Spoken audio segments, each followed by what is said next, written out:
Swastiastu, kami dari kelompok 4 akan membacakan materi mengenai kewenangan dan saya sendiri, Dewa Gede Putra Bagawanta dengan NIM 210455142 akan membacakan kewenangan secara umum. Kewenangan secara umum adalah hak untuk melakukan sesuatu atau memerintah orang lain untuk melakukan atau tidak melakukan sesuatu agar tercapai tujuan tertentu. Kewenangan biasanya dihubungkan dengan kekuasaan. Penggunaan kewenangan secara bijaksana merupakan faktor kritis bagi efektivitas suatu organisasi. Kewenangan menurut para ahli, Miriam Budiarjo, ialah kekuasaan yang berbadan hukum, kecakapan dalam melaksanakan tindakan hukum, yang mana tindakan ini dilaksanakan dengan maksud menimbulkan akibat hukum dan meliputi hal-hal yang lenyap dan timbulnya akibat hukum tertentu. Hak yang bermakna kebebasan dalam melaksanakan atau tidak melaksanakan tindakan tertentu atau menuntut pihak lain untuk melaksanakan tindakan tertentu. Eli Setiadi dan Usman Khalid, kewenangan ialah prinsip moral yang searah pada norma dan nilai dalam menjalankan keputusan yang bersifat publik serta memiliki dampak besar dalam pembuatan dan juga praktik dalam keputusan yang bersifat publik. Seseorang yang memiliki kewenangan tentunya memiliki prinsip moral untuk dapat mendirikan dan menjalankan keputusan yang bersifat publik. Oleh karena itu, kewenangan yang melekat dalam diri seseorang tidak sekedar pada kepunyaan dan kecakapan seseorang dalam memanfaatkan kewenangannya guna mengendalikan sikap pihak lain. H.D. Stout, kewenangan adalah keseluruhan aturan-aturan yang berasal dari hukum organisasi pemerintahan, yang dapat dijelaskan sebagai seluruh aturan-aturan yang berkenaan dengan perolehan dan penggunaan wewenang-wewenang pemerintahan oleh subjek hukum publik di dalam hubungan hukum publik.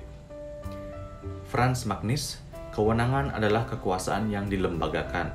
S.F. Marpun, kewenang mengandung arti kemampuan untuk melakukan suatu tindakan hukum publik atau secara yuridis adalah kemampuan bertindak yang diberikan oleh undang-undang yang berlaku untuk melakukan hubungan-hubungan hukum.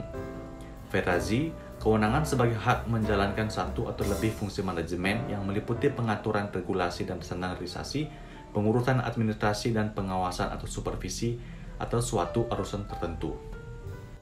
Perkenalkan, nama saya Ratu Agumogo Samandawi Jaya dengan NIM 21045511421. Aspek kewenangan. Aspek kewenangan terdiri dari dua aspek, yaitu yang pertama, aspek kewenangan dalam kepemimpinan, yang kedua, aspek kewenangan dalam kebijakan publik. Aspek kewenangan dalam kepemimpinan terdiri atas tiga aspek, yaitu yang pertama, aspek internal adalah pandangan seorang pimpinan ke arah masalah ketatalembagaan yang meliputi keadaan, gerak, tubuh, dan tujuan organisasi yang dipimpinnya.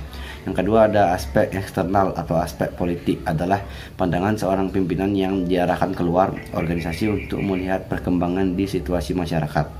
Yang ketiga, ada aspek tingkah laku. Terdapat dua aspek, yaitu fungsi kepemimpinan dan gaya kepemimpinan. Fungsi kepemimpinan yaitu aspek yang dipertahankan kelompok dan berkaitan dengan tugas yang harus dilaksanakan oleh pimpinan agar kelompok tersebut dapat berfungsi secara efektif dan efisien. Sedangkan gaya kepemimpinan adalah berbagai pola tingkah laku yang disukai oleh pimpinan dalam proses mengarahkan dan mempengaruhi pekerja. Jadi aspek kepemimpinan merupakan salah satu aspek manajerial dalam kehidupan organisasi yang memegang peranan paling penting dalam segala aspek kewenangan. Yang kedua, ada aspek kewenangan dalam kebijakan publik. Terdapat 4 aspek yang mempengaruhi pelaksanaan kebijakan baik secara langsung maupun tidak langsung, dan masing-masing aspek saling berpengaruh terhadap aspek lainnya. Yang pertama itu ada kewenangan atau struktur birokrasi. Kewenangan merupakan otoritas atau legitimasi bagi para pelaksana dalam melaksanakan kebijakan yang diterapkan secara politik. Yang kedua, ada komunikasi. Komunikasi adalah aktivitas yang mengakibatkan orang lain menginterpretasikan suatu ide atau gagasan, terutama yang dimaksudkan oleh pembicara atau penulis melalui suatu sistem yang biasa atau lazim, baik dengan simbol-simbol, sinyal-sinyal maupun perilaku. Yang ketiga, ada sumber daya. Pelaksanaan kebijakan publik harus ditunjang oleh ketersediaan sumber daya atau manusia, materi, dan metode. Yang keempat, ada disposisi atau sikap dari pelaksana. Disposisi adalah watak dan karakteristik yang dimiliki oleh pelaksana kebijakan seperti komitmen, disiplin, kejujuran, kecerdasan, dan sifat demokratis. Jadi aspek kewenangan dalam kebijakan publik ini adalah implementasi atau penerapan suatu kebijakan publik, program-program, aktivitas, aksi, atau tindakan dalam suatu mekanisme yang terkait pada suatu sistem tertentu. Nama saya Igede Bayu Brata dengan NIM 21045511429 Di sini saya akan membawakan materi tentang macam-macam wewenang. Macam-macam wewenang itu sendiri dibagi menjadi 3 jenis, yaitu wewenang administrasi negara, wewenang dalam perorganisasian, dan wewenang pimpinan. Yang pertama adalah wewenang dalam administrasi negara. Wewenang dalam administrasi negara terdiri dari 2 jenis, yaitu wewenang dalam hukum publik dan wewenang hukum perdata. Wewenang dalam hukum publik adalah wewenang untuk menimbulkan akibat-akibat hukum yang sifatnya hukum publik, seperti mengeluarkan aturan-aturan, mengambil keputusan, atau menetapkan suatu rencana dengan akibat-akibat hukum. Yang kedua adalah wewenang hukum perdata. Dalam pelaksanaannya berdasar dan terikat akan aturan-aturan dan prinsip-prinsip yang sama seperti berlaku bagi orang-orang pribadi. Yang kedua adalah wewenang dalam perorganisasian. Wewenang dalam perorganisasian terdiri dari 3 jenis wewenang. Yang pertama adalah wewenang lini, yang kedua adalah wewenang staf, dan yang ketiga adalah wewenang staf fungsional. Yang pertama adalah wewenang lini. Wewenang lini juga disebut di mana atasan melakukan perintah atas bawahannya langsung, yaitu atasan memberi wewenang kepada bawahannya yang wujudnya dalam wewenang perintah dan tercermin sebagai rangkai perintah yang diturunkan kepada bawahan melalui tingkatan organisasi. Yang kedua adalah wewenang staf. Wewenang staf adalah hak yang dipunyai oleh satuan-satuan staf atau para spesialis untuk menjalankan, memberi rekomendasi atau konsultasi kepada para personalia. Kualifikasi yang harus dipenuhi oleh orang yang duduk sebagai staf yaitu dengan menganalisa melalui metode kuesioner, metode observasi, metode wawancara, atau dengan menggabungkan ketiganya. Dan yang ketiga adalah staf fungsional wewenang. Staf fungsional wewenang adalah hubungan yang terkuat yang dapat dimiliki staf dengan satuan-satuan lini bila dilimpahi wewenang fungsional oleh manajemen puncak. Seorang staf spesialis mempunyai hak untuk memerintah satuan lini sesuai kegiatan fungsional. Yang terakhir adalah wewenang pimpinan. Wewenang pemimpinan itu sendiri terdiri atas 2 jenis wewenang. Yang pertama adalah wewenang resmi atau formal authority dan wewenang kewibawaan atau personal authority. Yang pertama adalah wewenang resmi atau formal authority adalah wewenang sah yang dimiliki seorang pemimpin, terdiri atas top down authority yang berarti wewenang yang berasal dari kekuatan puncak pimpinan yang lebih rendah, dan bottom up yaitu wewenang yang mendasarkan diri pada teori penerimaan. Yang kedua adalah kewibawaan atau personal authority adalah wewenang karena wibawa yang dimiliki oleh seorang pemimpin dan tidak dapat didelegasikan. Personal authority mendukung formal authority karena jika seorang pemimpin berwibawa, maka pelaksanaan tugas-tugasnya akan lebih lancar dan mendapatkan dukungan yang berarti dari bawahannya. Sekian dari saya. Perkenalkan, nama saya Anagung Ababri Madev dengan NIM 210551437. Di sini saya akan membahas mengenai sumber dan bentuk kewenangan. Berdasarkan sumber hukum Undang-Undang Nomor 30 Tahun 2014 tentang Administrasi Pemerintahan, Undang-Undang 30 Tahun 2014 dijelaskan bahwa kewenangan diperoleh melalui 3 cara, yakni atribusi, delegasi, dan mandat.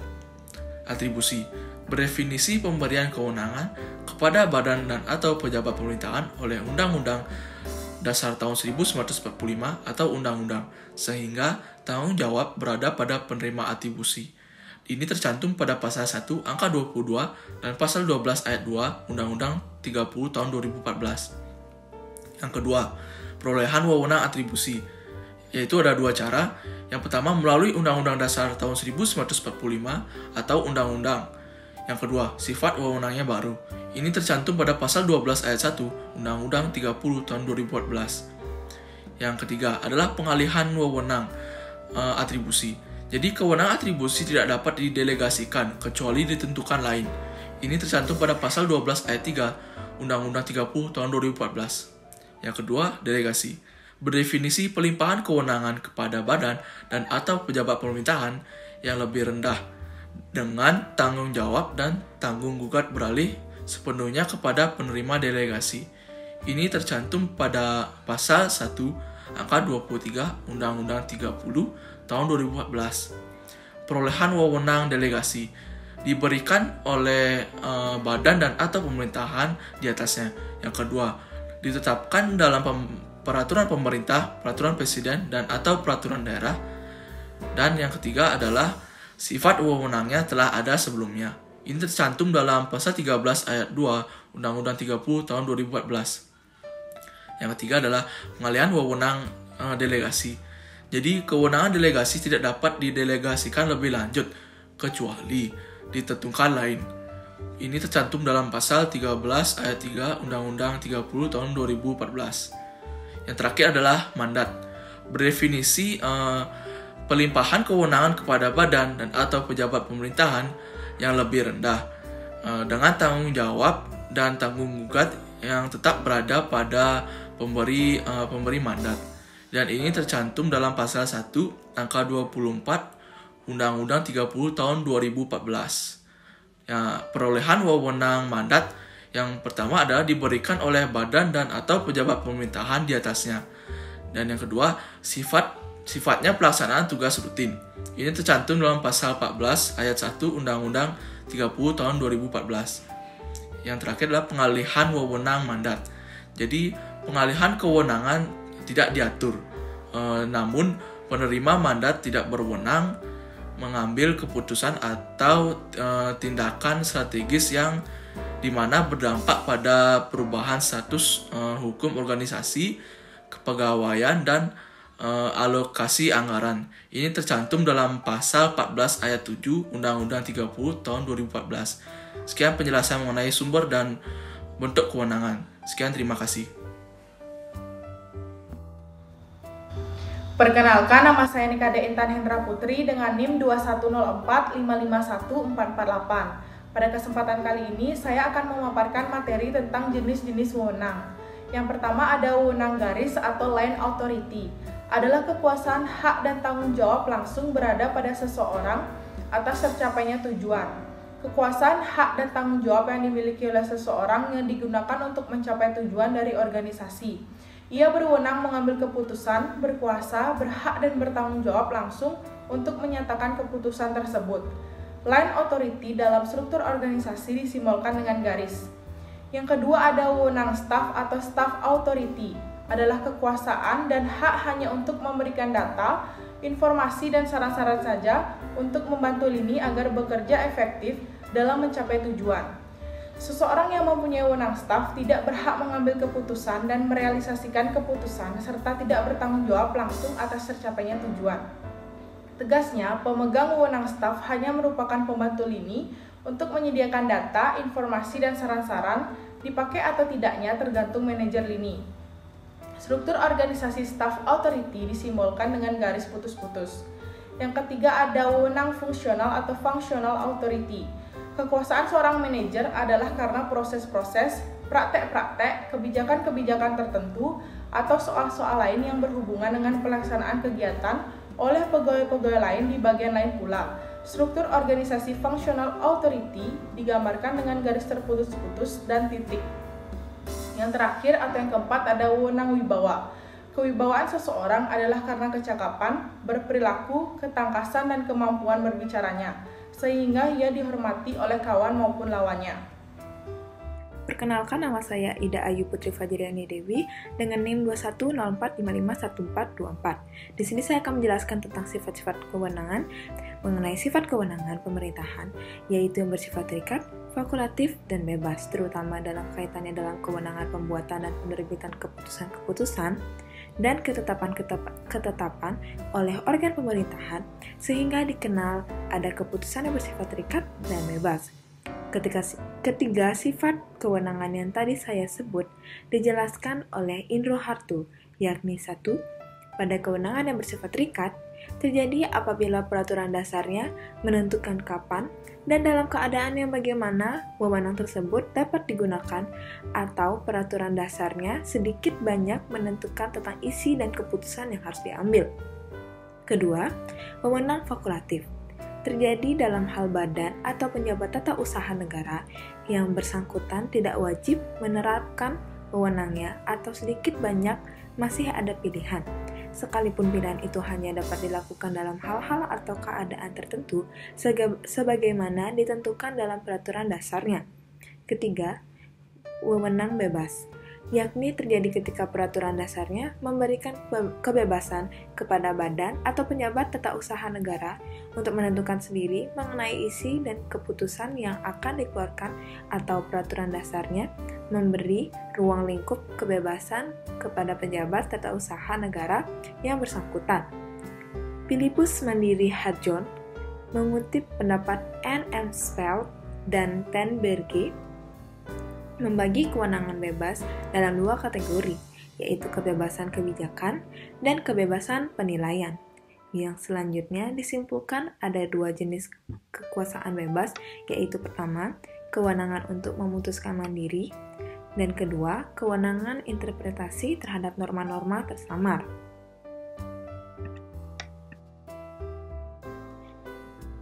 Swastiastu.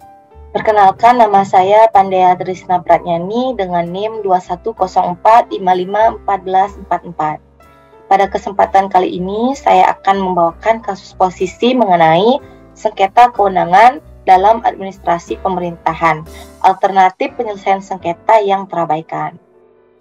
Indonesia sejak 17 Oktober 2014 sudah semakin berkomitmen dalam mewujudkan tata kelola pemerintahan yang baik melalui Undang-Undang Nomor 30 Tahun 2014 tentang Administrasi Pemerintahan, atau yang kita kenal saat ini sebagai UU Administrasi Pemerintahan.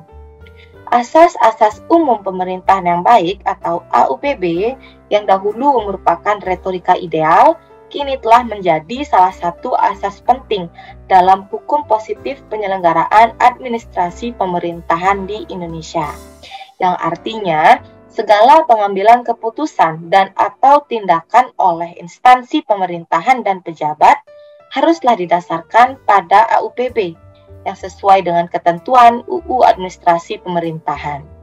Meskipun sudah ada titik terang pelaksanaan diskresi oleh pejabat pemerintahan, UU Administrasi Pemerintahan tidak menjamin pelaksanaan diskresi akan bebas dari sengketa. Pelaksanaan diskresi akan sangat berkaitan dengan kewenangan badan atau pejabat pemerintahan, sehingga sangat mungkin terjadi adanya permasalahan dalam kewenangan pejabat pemerintah. Maka dari itu, atas dasar pertimbangan tersebut pun, legislator akhirnya memasukkan beberapa ketentuan sengketa kewenangan ke dalam UU Administrasi Pemerintahan.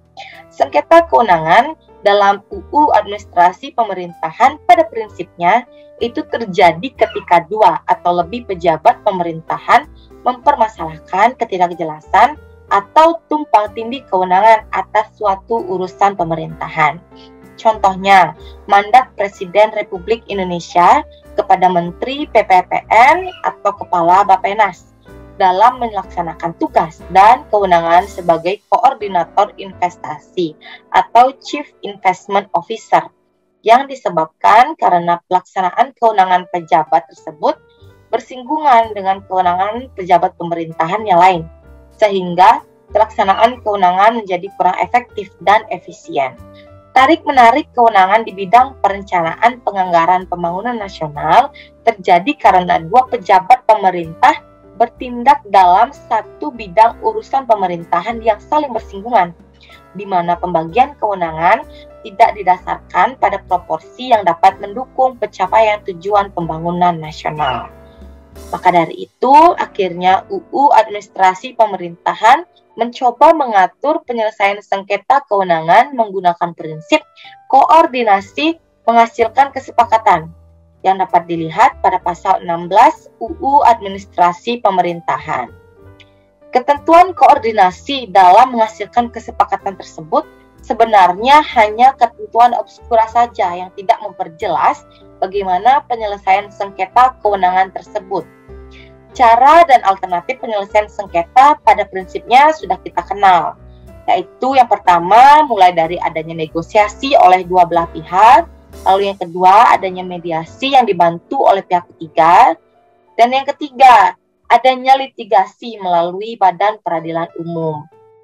Nah, konsep atas pemberdayaan mediasi dan konsiliasi atas sengketa kewenangan itu dapat dilihat dalam bagan berikut. Nah, penyelesaian sengketa kewenangan itu dibagi menjadi dua, yaitu mediasi dan konsiliasi. Pada tahap mediasi yang pertama, itu membentuk tim ad hoc dan atau unit penyelesaian sengketa. Lalu yang kedua, atasan pejabat menentukan mediator atas kesukarelaan para pejabat yang bersengketa. Yang ketiga, aturan, tempat, dan waktu penyelesaian sengketa yang tidak mengganggu penyelenggaraan pemerintahan. Yang keempat, atasan pejabat tidak terlibat dalam proses mediasi. Mereka hanya turut mengawasi kelancaran mediasi saja. Lalu yang kelima, ada kesepakatan para pejabat yang bersengketa dibuat oleh mediator dengan mempertimbangkan syarat-syarat UU Administrasi Pemerintahan. Lalu yang terakhir, yang keenam, mediator melaporkan hasil kesepakatan kepada atasan pejabat untuk ditindaklanjuti. Lalu, pada tahap yang kedua, yaitu konsiliasi. Yang pertama, membentuk tim ad hoc atau unit penyelesaian sengketa. Lalu yang kedua, atasan pejabat menjadi konsiliator terhadap para pejabat yang bersengketa. Lalu yang ketiga, aturan, tempat, dan waktu penyelesaian sengketa yang tidak mengganggu penyelenggaraan pemerintahan. Lalu yang keempat, atasan pejabat terlibat dalam proses konsiliasi, memberikan arahan sesuai dengan kewenangannya. Lalu yang kelima, kesepakatan para pejabat yang bersengketa ditetapkan oleh atasan pejabat atau konsiliator dengan tetap mempertimbangkan syarat-syarat Undang-Undang Administrasi Pemerintahan. Lalu yang terakhir, atasan pejabat selaku konsiliator itu menindaklanjuti kesepakatan. Nah, kesepakatan yang lahir atas proses mediasi atau konsiliasi sengketa kewenangan ini mengikat para pejabat yang bersengketa. Nah, namun kenyataannya hingga saat ini belum ada satu bentuk kesepakatan yang lahir atas sengketa kewenangan oleh pejabat pemerintahan. Kenyataan tersebut terjadi karena Undang-Undang Administrasi Pemerintahan itu mengatur ketentuan sengketa kewenangan yang tidak teknis operasionalnya. Gitu. Nah, latar belakang masuknya ketentuan sengketa kewenangan harus digali lebih lanjut lagi melalui risalah penjelasan atau Memorie van Politiek maupun melalui para penyusun dan penggagas Undang-Undang Administrasi Pemerintahan.